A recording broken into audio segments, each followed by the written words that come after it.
The morning mist clung to the hospital's white-painted eaves, a thin veil against the Hawaiian sun that would soon burn it away. Nurse Wilma Ross stood at the window, watching as the world slowly revealed itself. Pearl Harbor, once a wound in America's side, had transformed into a constant reminder of vigilance as the war in the Pacific intensified. She'd been there on that December morning in 1941, tending to the first wave of wounded, and had never left. 3 years later, she still woke before dawn, her body accustomed to the rhythm of ward rounds and medication schedules. The Naval Hospital had become more than just her workplace, it was home now, populated by the ever-changing faces of young men carried in on stretchers, patched up, and sent back into the maw of war. "More of them coming in today," said Agnes, another nurse, stepping into the small break room. "Transport from Saipan. Mostly ours, but they're bringing a few POWs for treatment too." Wilma nodded, tightening the pins in her auburn hair. "I'll get the South Ward ready." The morning progressed with its usual efficiency, beds prepared, instruments sterilized, medication counted and distributed. By midday, when the transport arrived, Wilma had been on her feet for nearly 8 hours. She stood at the entrance, clipboard in hand, as ambulances pulled up one by one. The American boys came first, sunburnt, bandaged, some missing limbs but most bearing the vacant stare that told of horrors witnessed. Wilma directed them to their assigned wards with the gentle efficiency that had become her trademark. "Last batch," called out a corpsman. "3 enemy wounded. They're secured." They wheeled in the stretchers, and Wilma felt the usual mixture of professional detachment and human curiosity. The Japanese soldiers were smaller than their American counterparts, their uniforms tattered, faces gaunt from what must have been weeks of deprivation before capture. The third stretcher carried a man whose eyes were covered in bandages. Burns, according to his chart, facial and upper body, sustained during a carrier attack. His name was listed as Ryusei Eto, Lieutenant, Imperial Japanese Navy. "Put him in room 4, Wilma instructed. "I'll see to him once the others are settled." It was nearly evening when Wilma finally entered room 4, carrying fresh bandages and burn ointment. The Japanese officer lay perfectly still, only his shallow breathing indicating life. As she approached, she noticed his hands, elegant fingers, the hands of someone who might have been a musician or an artist in another life. "I'm going to change your bandages now," she said, knowing he likely wouldn't understand. To her surprise, he responded in precise, accented English. "Thank you, nurse." Wilma paused, momentarily taken aback. "You speak English?"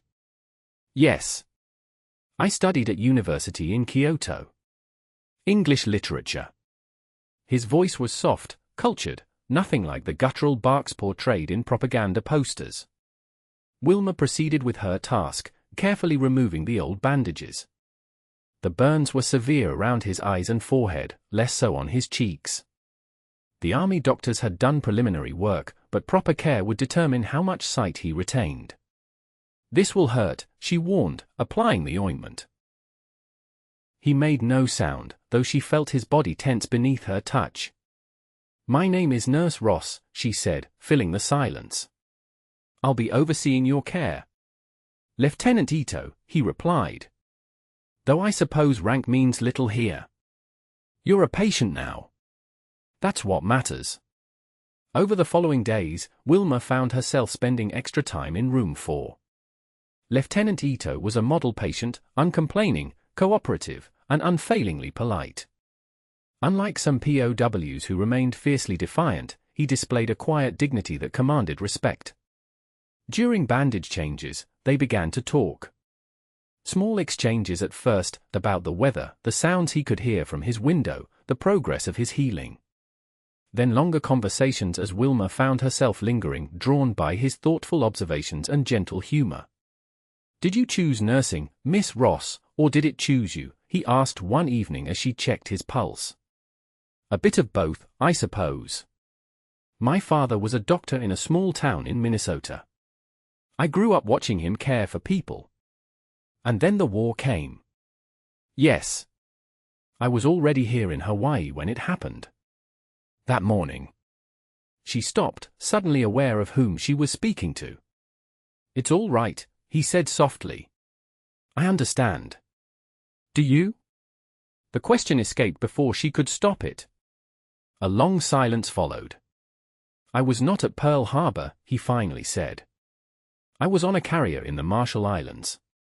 But I have been part of this war from its beginning.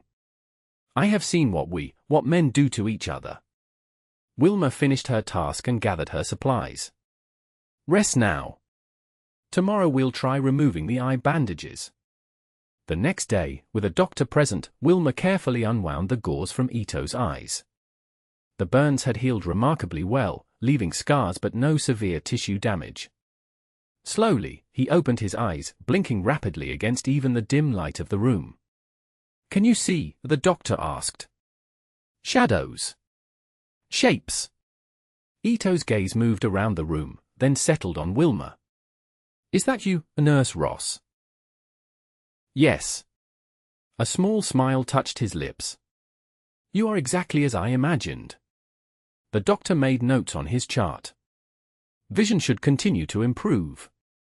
Keep the room dim for another week. After he left, Wilma adjusted the blinds.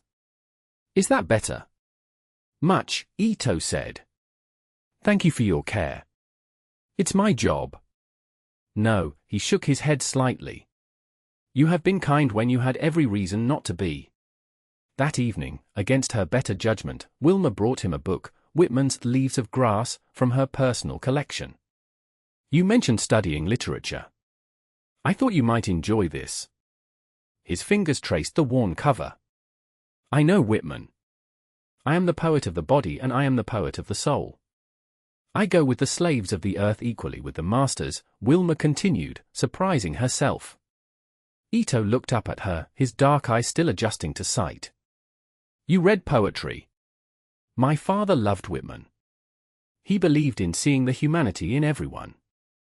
Something passed between them then, a recognition, perhaps, of the strange intimacy that can develop between caregiver and patient, or simply between two people who find themselves on opposite sides of a conflict not of their making.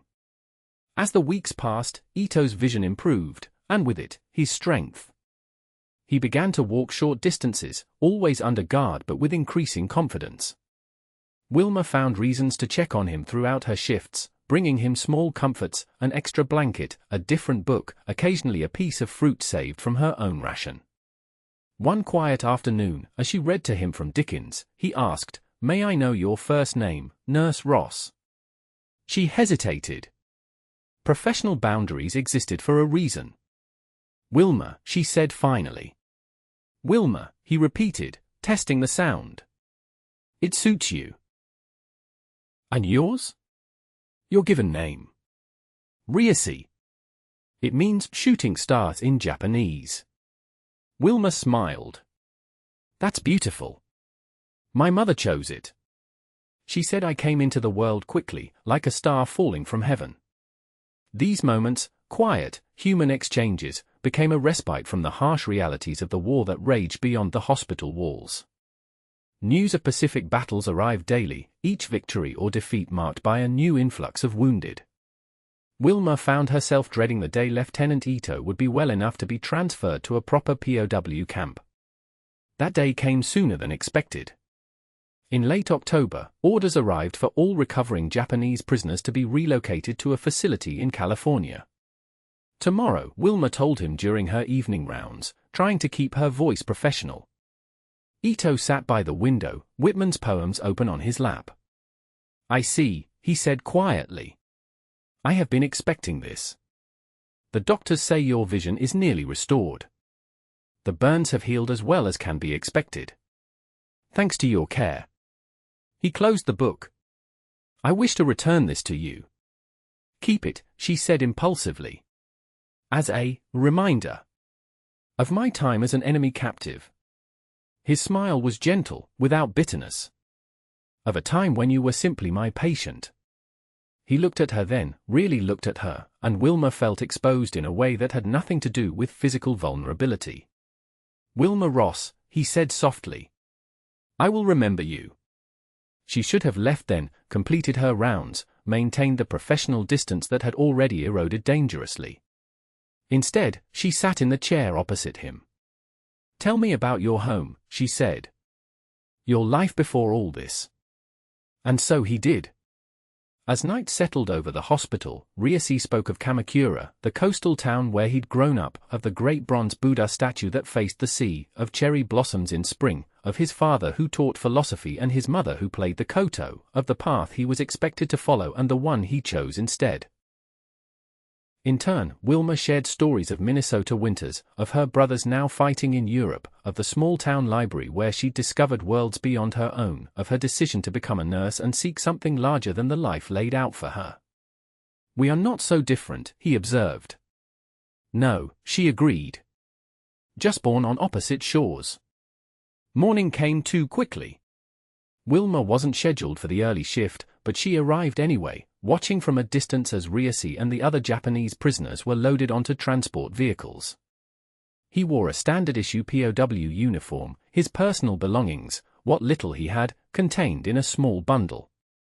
The book of poems would be among them. He didn't see her, and she didn't approach. Their goodbye had been said in the quiet hours of night, in stories exchanged and silences shared. Anything more would have been impossible to explain, to others or to themselves. Life at the Naval Hospital continued. The war intensified as American forces pushed closer to Japan. Casualties mounted on both sides, and Wilma worked longer shifts, focusing on the task at hand rather than the memory of a patient who had somehow become more. In April 1945, a letter arrived, bearing a California postmark and POW camp censorship stamps. Wilma recognized the handwriting immediately, precise, elegant characters that seemed to float above the paper rather than rest upon it. Dear Nurse Ross ***, I trust this letter finds you well and still providing compassionate care to those in need. The authorities have granted me permission to write one letter per month, and I hope you do not mind that I have chosen you as my correspondent. ***, life here at the camp is ordered and austere, but not cruel. We rise early, work through the day at various tasks, and in the evenings, I read from your gift of Whitman. His words about the equality of souls bring me comfort in these strange times. ***, my eyes have completely healed, thanks to your diligent care. The scars remain, of course, but I have come to see them as a reminder of fortune amid misfortune. Had I not been injured, had I not been brought to your hospital, I would never have known the kindness you showed me. ***, if propriety permits, I would welcome a reply. ***, with respect and gratitude. Ryusei Eto. Wilma read the letter several times before carefully placing it in her drawer. She should not reply, that would be the prudent course. A correspondence with a Japanese prisoner of war, however innocent, would raise eyebrows. Yet the thought of leaving his gentle words unanswered seemed a small cruelty she could not commit. That night, she wrote back, keeping her tone friendly but formal, sharing news of the hospital and inquiring about his well-being. She made no mention of the way his voice sometimes echoed in her mind, or how she occasionally found herself looking for his face among the new arrivals. Their correspondence continued through the spring and summer of 1945. Each letter carefully worded, each response measured, yet between the lines grew a connection neither could quite name. Ryusei wrote of the books he read, the gardens he helped tend at the camp, the English classes he taught to fellow prisoners. Wilma described the changing seasons in Hawaii, the small victories in her patients' recoveries, the letters from her brothers in Europe. Then came August, and with it, news that shook the world. Hiroshima. Nagasaki. Japan surrender. Wilma's hands trembled as she opened Ryusei's letter, posted just days before the first bomb fell. Dear Wilma, forgive the familiarity, but as the war appears to be reaching its conclusion, perhaps we may set aside some formalities. News reaches us that American forces draw ever closer to the Japanese mainland. The mood among my fellow prisoners is somber. Many have family in cities likely to be targeted. I find myself thinking often of our conversations by the window, of poetry read aloud as evening fell.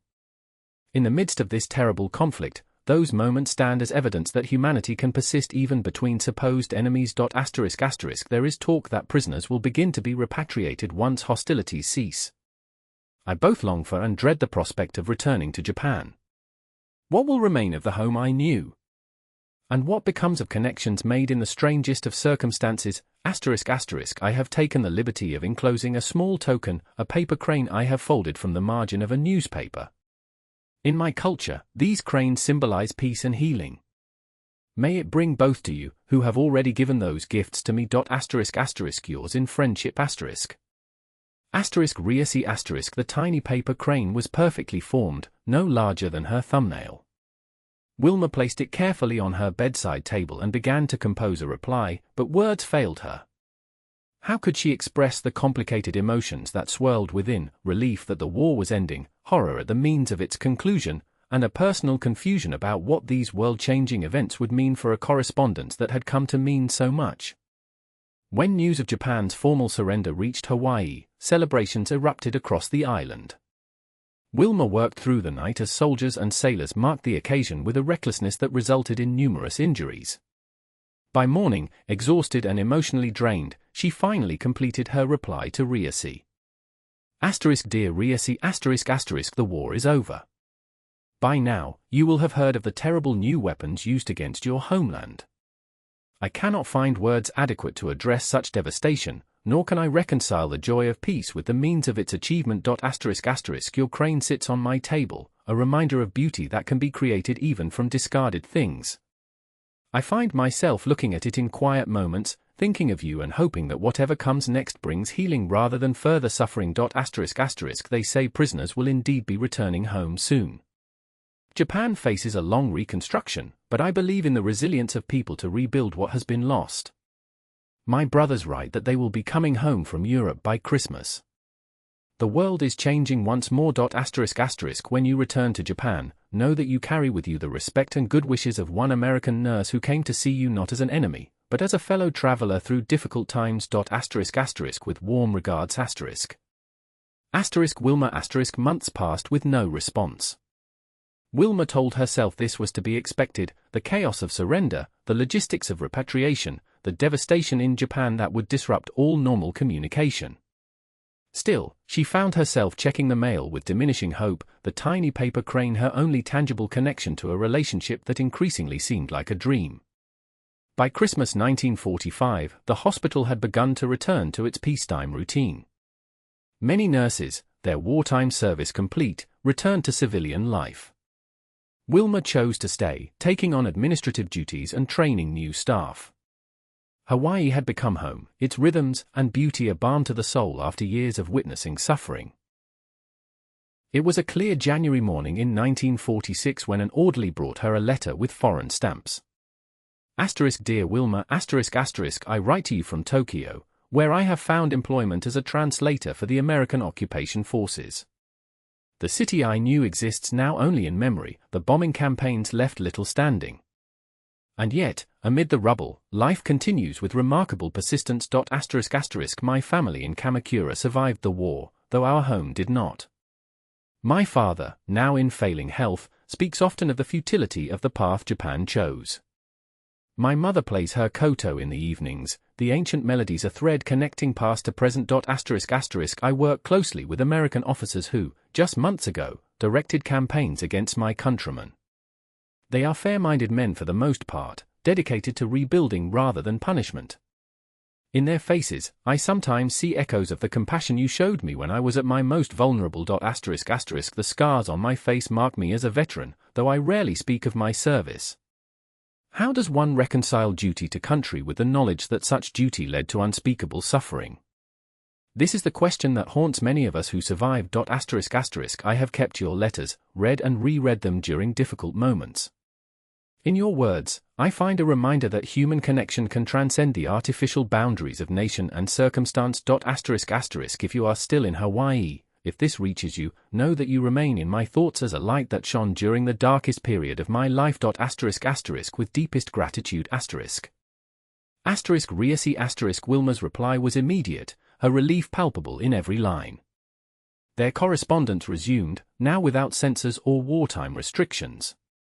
Over the following year, their letters grew longer, more personal, the formalities of their earlier exchanges giving way to a genuine friendship built on shared experiences and mutual respect. In the spring of 1947, Ryusei wrote with news that he had been offered a permanent position with the Occupation Administration, teaching English to Japanese officials who would be working with the Americans. His letter ended with a question that Wilma read and reread, her heart racing. Would it be possible, Wilma, for us to meet again? I will have leave in August and could arrange passage to Hawaii. I understand if such a visit would be uncomfortable or inappropriate, but I find myself hoping to see you once more, this time not as patient and nurse, but as two people who found understanding across the divide of war. She wrote back with a simple answer, yes. The weeks before his arrival passed in a blur of anticipation and anxiety. What would it be like to see him standing before her, no longer confined to a hospital bed? What could possibly come of such a meeting? The world had changed, but prejudices remained. A Japanese man and an American woman, even a friendship between them would raise eyebrows. On the appointed day, Wilma waited at the harbor, watching as passengers disembarked from the ship that had brought Ryusei from Japan. She spotted him immediately, taller than most of his countrymen, his posture straight, his movements deliberate. The scars on his face had faded to thin silvery lines, barely visible except in direct sunlight. He saw her and stopped, a smile spreading across his face. For a moment, they stood motionless, separated by a few yards and the weight of history. Then Wilma stepped forward, and Ryusei did the same, until they stood face to face. "Nurse Ross," he said, his voice just as she remembered. "Mr. Eto," she replied, then smiled. "Ryusei." "Wilma." He bowed slightly, then extended his hand in the Western fashion. She took it, feeling the same elegant fingers she had noticed on that first day in the hospital. "Welcome to Hawaii." "Again." He laughed softly. "Under better circumstances this time." They spent the week of his visit exploring the island, hiking to waterfalls, walking on beaches, sharing meals at small local restaurants where curious glances were met with polite smiles. They spoke of everything and nothing, the ease of their written correspondence translating into comfortable conversation. On his last evening, they sat on the beach, watching the sunset paint the sky in shades of orange and pink. "I never thought I would see such beauty again," Ryusei said quietly. "When they brought me to your hospital, I was certain I would die there, an enemy in foreign lands. And I never imagined I would find friendship with someone I was supposed to hate," Wilma replied. "The war taught us to see each other as faceless enemies." "Yet you saw me." "Yes." She looked at him then, at the face that had become dear to her. "I did." "What happens now, Wilma? When I return to Japan tomorrow?" She had asked herself the same question countless times. "We continue as we have been. Letters. Perhaps another visit when circumstances allow. And is that enough?" The question hung between them, laden with unspoken possibilities. In another time, another world, perhaps there could have been more. But they lived in this world, with its scars and boundaries, its lingering prejudices and painful memories. "It has to be," she said finally.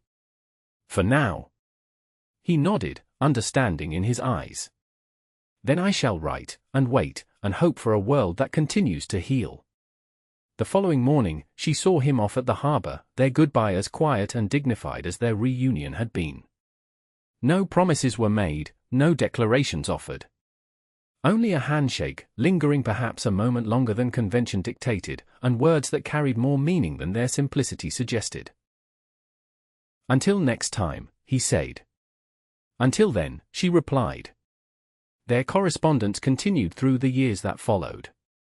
Ryusei remained in Japan, eventually leaving government work to teach at a university in Kyoto. Wilma stayed in Hawaii, rising through the ranks to become director of nursing at the hospital where they had met. They saw each other 3 more times over the decades, once when Ryusei traveled to California for an academic conference in 1952, once when Wilma visited Japan in 1960 as part of a medical exchange program, and finally in 1970, when they both attended a Pearl Harbor memorial service as part of reconciliation efforts between their countries. By then, they were older, their hair graying, the world around them transformed. Yet the connection between them remained, a quiet friendship that had weathered time and distance, politics and prejudice.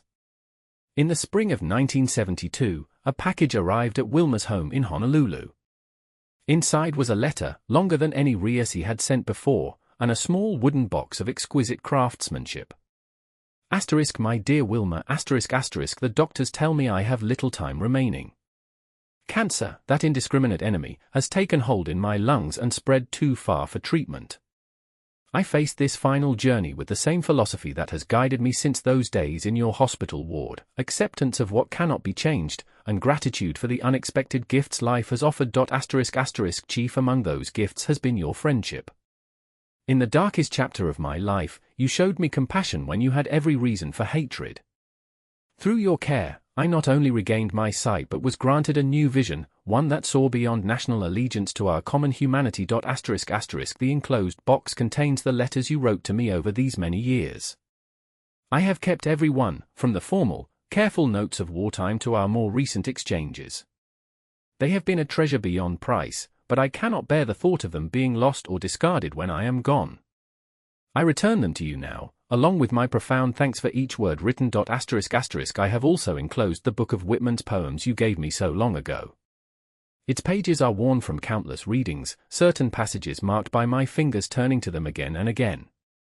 The strongest and sweetest songs yet remain to be sung. How right he was. There is one more item in the box, a letter I have written that I ask you not to read until you receive news of my passing. It contains words I have never had the courage to speak, but that I cannot leave this world without having expressed. Know that you have been the brightest star in my life's sky, Wilma Ross. In a world torn apart by conflict, you helped me believe in healing. What greater gift could anyone give? With eternal gratitude. Ryusei. Tears blurred Wilma's vision as she opened the box. There were her letters, neatly bundled with silk ribbon, the earliest ones yellowed with age. The Whitman volume, its spine cracked and pages dog-eared. And a sealed envelope, her name written in Ryusei's elegant hand. She set the envelope aside, honoring his request. 2 weeks later, a telegram arrived from Kyoto, sent by a colleague of Ryusei's. He had passed peacefully, surrounded by books in his university office. That evening, as the sun set over the Pacific, Wilma sat on her lanai and opened the final letter. My dearest Wilma, if you are reading this, I have left this world, but I trust not your memory. There are words I have carried in my heart since those days in the naval hospital, words held back by circumstance, propriety, and perhaps my own cowardice. I loved you. Not merely as a friend, though that friendship has sustained me through the years. Not with the desperate passion of youth, but with a quiet certainty that grew stronger with each letter, each meeting, each year that passed. I loved your compassion, your intelligence, your quiet strength. I loved the way you saw people, truly saw them, beyond the labels the world assigned. I loved your voice reading poetry in the hospital twilight, your hands changing my bandages with gentle efficiency, your smile that contained no judgment. I knew, as you did, that the world we lived in offered no place for such feelings to flourish. The wounds of war ran too deep, the divisions between our countries too wide. And so I cherished what we could have, a friendship that transcended boundaries, a connection that needed no name. Yet as I face the end of my journey, I find myself unwilling to leave without having once spoken the truth. In another time, another world, I would have asked you to share your life with mine. I would have brought you cherry blossoms in spring and built you a home overlooking the sea.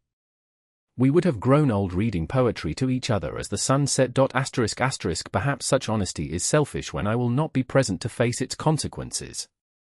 If so, I ask your forgiveness one last time. Consider these words simply as testimony to the healing power of human connection, how a Japanese soldier found redemption through the forgiveness of an American woman whose country he had been taught to hate. The paper crane you kept, do you still have it? In Japan, we believe that cranes live for 1,000 years. May the memory of our friendship endure as long. With all my heart. Ryusei. Wilma sat motionless as darkness fell, the letter resting in her lap, tears falling unchecked. From inside her home, she could see the shelf where a tiny paper crane had stood for nearly 30 years, a silent witness to a love that had found its expression not in passion or possession, but in words written across oceans, in kindness offered without expectation, in a friendship that had helped heal the wounds of war. "I loved you too," she whispered to the night sky, where stars were beginning to appear, a countless lights shining across the vastness, separate but part of the same heaven. "I loved you too."